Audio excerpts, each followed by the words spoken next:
There is one book that almost cost Ellen White her life, and that book today is entitled The Great Controversy. The origins of this book come to this rural area here, just outside the town of Bowling Green in the state of Ohio. Ellen and James White have been traveling across the state visiting various families, and they were in this area for the funeral of a young child. The funeral took place on March the 14th, 1858 in the Lovett's Grove Schoolhouse, which would have been located just across the road from here. During the funeral sermon, Ellen White received a vision that lasted 2 hours. Receiving a vision during the funeral of a grieving young family is not the ideal timing, but the truth that this vision would share would be vitally important to us today.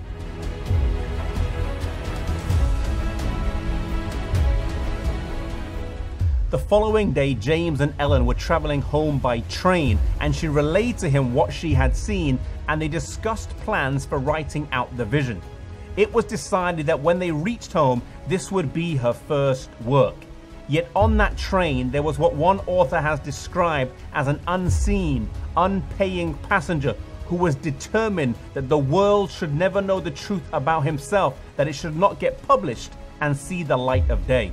Arriving in Jackson, Michigan, they went to the home of Dan Palmer, and as Ellen White was conversing with Sister Palmer, she suffered a cold, strange sensation pass over her right side and heart.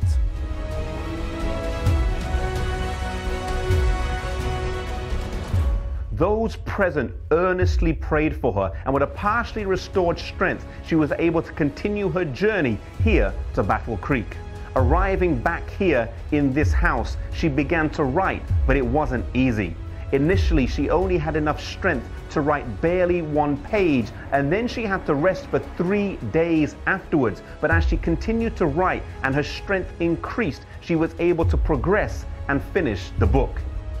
In June of that year, she received some light as to what happened in Dan Palmer's home, and she wrote, "I was shown in vision that in the attack at Jackson, Satan had intended to take my life in order to hinder the work that I was about to write. But angels of God were sent to my rescue."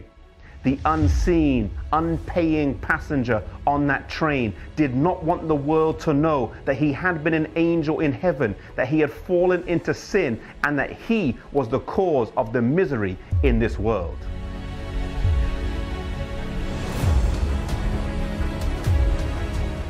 The first published account of this vision would be this book right here, the 1858 edition of Spiritual Gifts, Volume 1.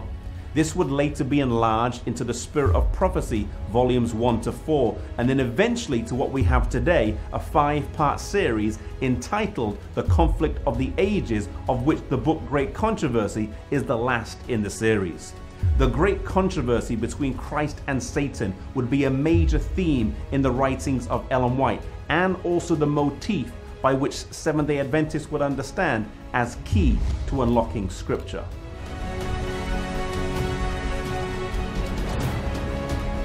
This book, the one that almost cost Ellen White her life, has changed lives all around the world, and is the one that we should seek to share as much as possible.